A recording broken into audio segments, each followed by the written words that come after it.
안녕하십니까. 매일 아침 조간신문의 주요 기사를 딱딱 풀어서 해석해드리는 조간 딱풀 2월 16일 목요일에 인사드립니다.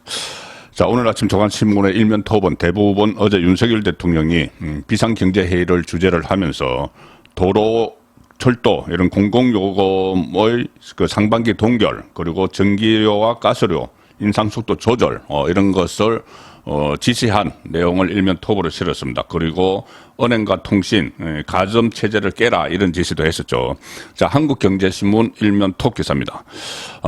윤석열 대통령 은행, 통신, 과점 깨라 비상경제회의 주제. 그래서 민생 안정과 관련해서 특단의 대책을 주문을 했다. 이렇게 이야기했습니다. 어제 비상경제회의를 주재를 하면서 은행 산업의 과점 폐해가 크다. 실질적인 경쟁 시스템 강화 방안을 마련하라. 이렇게 금감위 그리고 금감원에 지시를 했고, 또 은행과 비슷하게 과점 체제를 유지하고 있는 것이 또 하나 있죠. 통신업에 대해서도 과점 해소를 위한 특단의 대책을 주문을 했습니다. 그리고 고금리, 고물가에 그 다른 서민 어려움을 감안해서 올 상반기에 도로, 철도 등 공공요금을 최대한 동결을 하고, 또 이 전기, 가스 등 에너지 요금은 인상폭과 속도를 조절하겠다 이렇게 밝혔습니다. 윤석열 대통령이 이 최근에 민생 현안에 많이 신경을 쓰면서 이 국정 행보를 하고 있는데 반해서 이 정치권은 지금 민생은 거의 안중에도 없는 것 같습니다. 특히 제1야당 대표 이재명 사법 리스크, 이게 정말 언제까지 갈지 여전히 불투명한데, 일단 오늘 구속영장이 청구가 됩니다. 첫 번째, 이재명에 대한 첫 번째 구속영장, 그리고 헌정사상 처음으로 제1야당 대표에 대한 구속영장이 청구가 되는데, 이재명에 대한 구속영장은 어려서도 이것은 첫 번째입니다. 왜 그러냐면은 다른 범죄 혐의들도 많기 때문에 오늘 구속영장은 성남FC 후원금 의혹 사건, 그리고 대장동 위례신도시 비리 의혹, 이 두 가지를 묶어서 일단 영장이 청구가 되는 것이죠.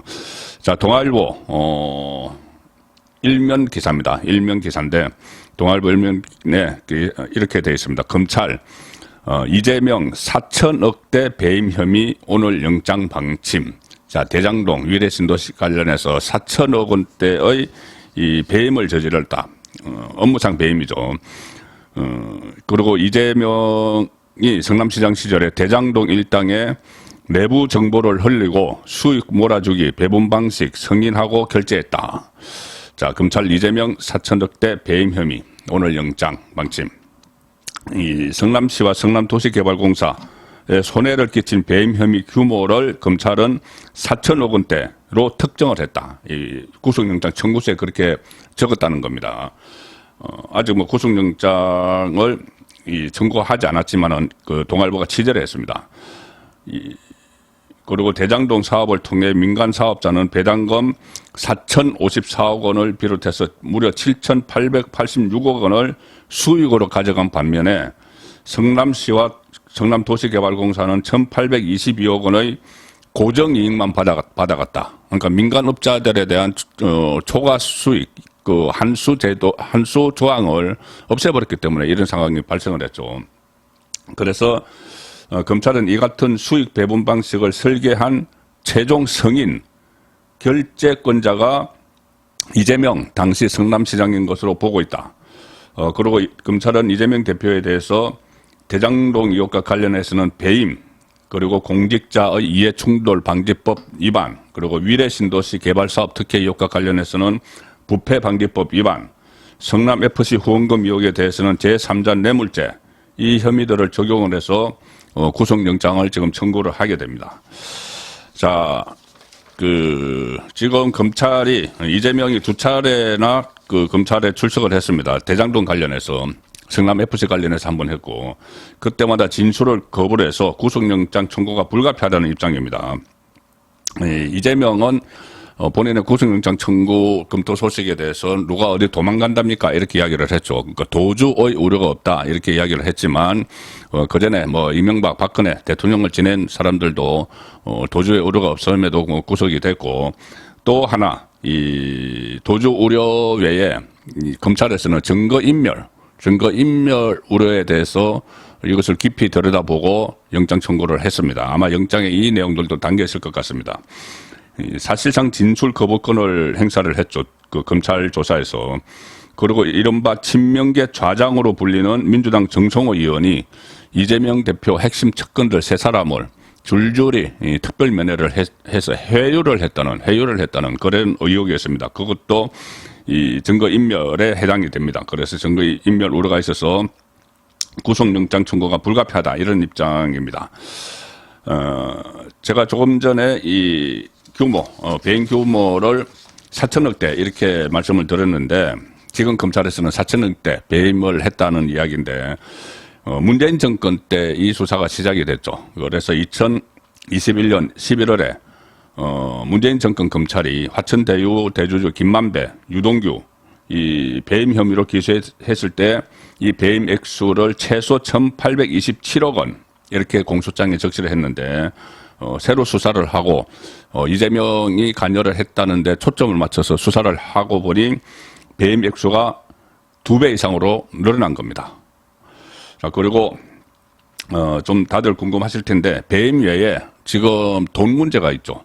이렇게 이 성남시장의 인허가권을 활용을 해서 특혜를 주고 그 대가를 받았죠. 그래서 김용, 전진상이 구속이 돼 있는데 자 그러면 이재명에게 흘러간 돈 그러니까 선거자금 뭐 이런 거 빼고 김용, 전진상이 한 거 빼고 이 천하동인 1호의 지분 절반, 김만배 지분의 절반 700억인데 비용 빼고 428억이 이재명 거다. 그 부분은 어떻게 될까?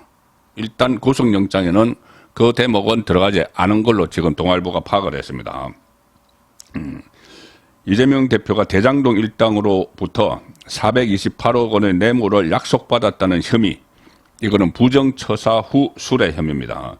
이 혐의는 이번 영장 청구서에는 포함되지 않은 것으로 전해졌다. 검찰은 천하동인 1호의 수익금 중 428억 원이 명목사항으로는 이재명 대표의 측근 3인방 정진상, 김용, 유동규 측근 3인방 이 세 사람이 3분의 1씩 갖게 돼 있지만 실제로는 모두 이재명 대표 몫이 아닌지 의심하고 있다. 검찰에서는 지금 428억 원이 실제로는 이재명 몫이다. 이렇게 의심을 하고 있고 계속 들여다보는 거죠. 그런데 이번에는 이것을 구속영장 청구서에 영장에 담지 않았습니다.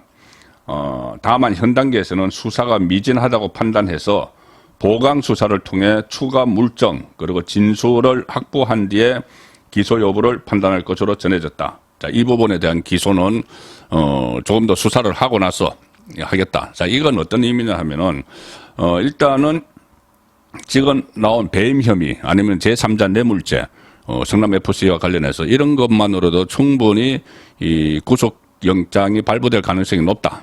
물론 이 법원에서 발부될 가능성이 높다. 그렇지만은 이 국회 체포동의안을 거쳐야 되기는 하지만 이 혐의들만으로도 가능하다 이렇게 본 것이고 이 428억 원 이 부분은 일단 굉장히 휘발성이 강한 그런 뇌관인데 일단 묻어둔 겁니다. 그래서 이 내관은 이재명 대표가 정치권에서 퇴출이 될 수도 있는 아주 상당한 폭발력을 가지고 있죠. 그래서 이 내관은 일단 수사는 계속하되 일단 묻어두고 건드리지 않고 덮어놨다. 자, 이렇게 볼 수가 있는 것이죠. 언제든지 다시 이것을 꺼낼 수가 있습니다. 그러면은 이재명 입장에서는 더 불안해지겠죠. 검찰이 오늘 중 구속영장을 청구하면 서울중앙지법이 검찰의 체포동의 요구서를 보내게 된다. 이후 검찰이 법무부를 거쳐 체포동의안을 국회에 제출한다. 이에 따라 이재명 대표 체포동의안은 다음 주 초 국회에 접수될 것으로 전망된다. 국회에 접수되면은 출석위원 과반수의 찬성이 있어야지 체포를 할 수가 있죠. 자, 그래서 이재명 지금 표단속에 들어갔다 그런 이야기도 들리는데 이 핵심적인 부분 세 가지를 차례로 한번 살펴보겠습니다. 첫 번째는 제가 말씀드린 이 덮어둔 내관 428억 원 이것은 언제 터질까? 그리고 두 번째는 증거인멸 어떻게 지금 시도가 됐는지 검찰은 파악은 어떻게 하고 있는지 그 부분을 한번 살펴보고 마지막으로 국회 체포동의안 어떻게 처리될지를 한번 전망을 해보겠습니다. 이 덮어둔 내관, 기소된 이후에 이 재판이 진행되는 과정에서 지금 제3자 뇌물죄나 배임 혐의 재판이 진행되는 과정에서 계속 이 부분에 대해서는 수사는 따로 벌이겠죠.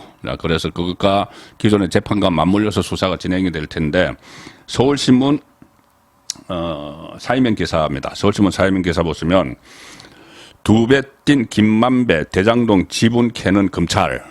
자, 김만배의 대장동 지분이 갑자기 2배로 뛰었는데, 이재명 측 차명 재산으로 의심하고 있다. 2배 뛴 김만배 대장동 지분 캐는 검찰, 이재명 측 차명 재산으로 의심을 하고 있다. 자, 무슨 이야기냐면은 2015년쯤에 이 하천대유 자산관리 대주주 김만배 지분이 갑자기 2배로 증가를 했습니다. 그래서 그 2배로 갑자기 증가를 한 것이 다른 민간업자들과 같이 막되어 있는데, 이재명 쪽과 연관성이 있는 것 아니냐, 이것을 집중적으로 지금 수사를 하고 있다는 겁니다. 향후 이 대표가 기소가 되면은 대장동 지분 구조가 주요 쟁점 중 하나로 다뤄질 건데, 이 김만배를 검찰이 조사하는 과정에서 수개월 만에 약 24%포인트나 당신 지분이 늘어난 이유를 해명해보라, 이렇게 다그쳤다고 합니다. 이재명 대표나 측근에게 줄 지분이 이 차명으로 포함되어 있기 때문은 아니냐, 이렇게 추궁을 했다고 합니다. 검찰은 조사 시간의 상당 부분을 지분 조정 배경, 그리고 이재명 측 간 관련성을 캐묻는데 할애를 했다. 김만배 조사를 하면서. 이렇게 됩니다. 김만배 씨 대장동 지분은 사업 참여 단계인 2014년 12월까지만 해도 25%에 불과했습니다. 그런데 갑자기 남욱 변호사, 정영학 회계사가 자기들의 지분을 김만배에게 몰아줍니다. 몰아줘서 2015년 2월에는 49.17%를 늘었는데, 이렇게 되니 반면에 남욱 지분은 45%에서 24.92%로 떨어졌죠. 그래서 이 녹취록에 보면은, 정영학 녹취록에 보면은 이런 부분이 나옵니다. 그렇게 남욱의 지분이 떨어지니까는 한 유흥주점에서 지분 논의를 하던 남욱이 소리를 막 지르며 반발을 했다. 그러니까 정영학이 아니 그것도 적지 않은 액수다, 이렇게 지분 합의를 해야 된다, 이렇게 막 종용을 했다고 하는데, 그렇게 남욱과 정영학의 지분을 빼고 김만배 쪽 지분을 높여준 것이 결국은 김만배 안에, 그 지분 안에 이재명의 지분이 들어가 있기 때문이다, 이 이야기입니다. 그래서 김만배 씨 지분이 늘어난 것은 이재명 측 지분이 들어갔기 때문으로 의심하고 있다. 정진상이 그때 그런 이야기를 했죠. 저수지에 넣어둔 거다. 저수지에 넣어둔 거죠. 이렇게 이야기를 한 겁니다. 그 428억 원. 이렇게 이야기한 것도 대장동 지분이 확정된 그 시기에 이런 말이 나왔습니다. 그러니까 428억 원 저수지에 묻어뒀는데, 일단, 그러니까 남욱과 정영학 것을 뺏어서 김만배를 줘서 김만배 그 중에서 절반은 저수지에 묻어뒀다. 그래서 그것이 428억 원이다. 자, 이 이야기입니다. 이것이 지금 그 내관인 거죠. 언제 터질지 모르는 내관. 계속 일단 덮어뒀지만은, 살짝 흙으로 가려뒀지만은 검찰이 언제든지 꺼내서 다시 이것을 터뜨릴 수 있는 수사를 더해서, 자, 이 상황이 돼 있습니다. 그리고 두 번째 살펴드릴 것은, 증거인멸 정황인데, 친명계의 좌장으로 불리는 정성호 의원을 동원한 증거인멸 정황입니다.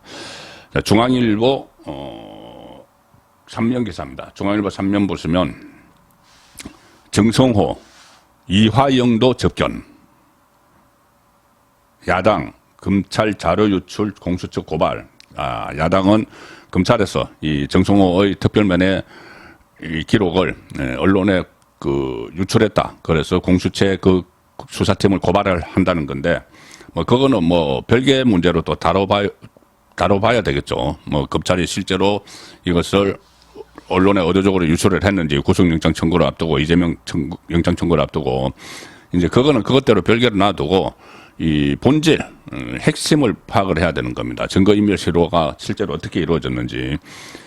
이 정성호 의원이 수감 중인 이재명 측근들을 만나서 알리바이를 준비하라 이런 취지로 말한 것과 관련해서 한동훈 법무부 장관이 어제 법사위에서 한 이야기가 있습니다. 알리바이를 만들어라 여기에 대해서 한동훈 법무부 장관이 법사위에 출석을 해서 수사를 받고 있는 공범에게 알리바이를 만들라는 말은 누구도 하면 안 되는 것이다. 대단히 부적절하다. 이렇게 받아쳤습니다. 정성호 의원이 김용, 전진상을 만나서 이대로 가면 이재명 대표가 대통령이다. 그러니 버텨라 이 이야기죠. 그리고 알리바이를 준비하라는 취지의 발언을 했는데 알리바이는 기억을 해내는 것이지 만드는 것이 아니죠. 만드는 것이 곧 위정입니다. 그리고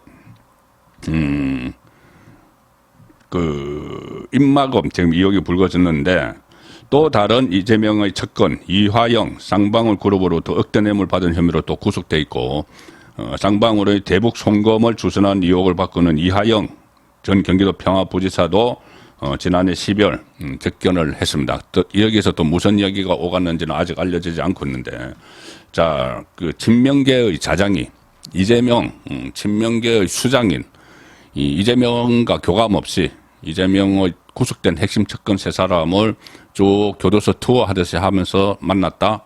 이거 말이 안 되는 거죠. 이재명과 뭔가 교감이 있었고 또 그 정성호 의원이 각 구치소에 들러서 세 명을 각각 만나는 시점에는 이재명에게 그때 위기가 몰아쳤을 때입니다. 자, 그렇기 때문에 증거인멸, 해유 이 부분도 또 아마 검찰이 법원이 영장실질심사를 하는데 감안을 할 텐데 영장실질심사 들어가기 전에 국회를 통과를 해야 되죠. 자, 그래서 이재명은 지금 표 단속에 들어갔습니다. 민주당에서 이탈표가 나올까봐. 이 동아일보 정치면 기사입니다. 6면 기사입니다. 이재명 비명계와 1:1 연쇄 접촉. 당내에서는 체포 동의안 표 단속이다. 이렇게 보는 거죠. 이런 이야기를 했다고 합니다. 이 동아일보에 비명계 의원이 이렇게 이야기를 합니다. 당 대표가 만나자는데 안 만날 수도 없고 본인은 비명계 이재명에 반대하는 입장인데 만나고 그래도 어쨌든 당 대표인데 만나자고 하는데 안 만날 수도 없어서 만났다는 이야기죠. 최근 이재명 대표로부터 만나자는 연락이 왔다. 그런데 당 대표가 만나자는데 안 만날 수도 없고 해서 만났다. 이재명은 최근에 이원욱, 전해철, 기동민, 김종민 이 사람들은 언론에 그러니까 방송 같은 데 나올 때마다 이재명에 대해서 비판적인 인물들이죠. 민주당 안에서. 이 사람들을 차례로 만나서 이야기를 나눴다. 내년 총선을 꼭 승리로 이끌겠다. 뭐 이재명이 그렇게 이야기를 한다고 합니다. 그때까지 당대표로서 공천권을 내가 행사한다는 이야기가 되는 거죠. 내가 공천권을 행사할 테니 어떻게 보면은 알아서 해. 나를 만약에 이 체포동의 안에서 당신들이 나를 이 체포하라고 이렇게 표결을 하면은 나는 그래도 끝까지 버텨서 당대표로 있을 텐데 당신들은 공천 못 받아. 이야기를 지금 돌아가면서 하는 겁니다. 비명계를 만나서. 그리고 조만간에 이상민, 설훈, 홍영표 이 의원들도 만날 걸로 전해졌다. 그리고 어제 그제입니다. 당 최고위원회의에서는 검찰이 이재명에 대한 영장을 청구할 경우에 두 번째 장애 투쟁을 여는 방안이 보고가 됐다. 지지난주에 민주당이 첫 번째 장애 투쟁을 했죠. 장애 집회를 했죠. 그런데 아마 오늘 중 검찰이 구속영장을 청구하면은 또 이번 주말 모레 토요일 또 대규모 장애 집회를 여는 방안을 적극 검토 중이라는 이야기입니다. 영장이 청구된다면 자연스럽게 장애 투쟁이 열릴 것이다. 자, 사법적 문제를 계속 정치적 문제로 끌고 가는 이 전략을 쓰고 있습니다. 다음 소식은 국민의힘 전당대회 좀 많이 혼탁하죠. 자, 조선일보 그 기사 보시면은 6면 종합면 기사 보시면 이 여당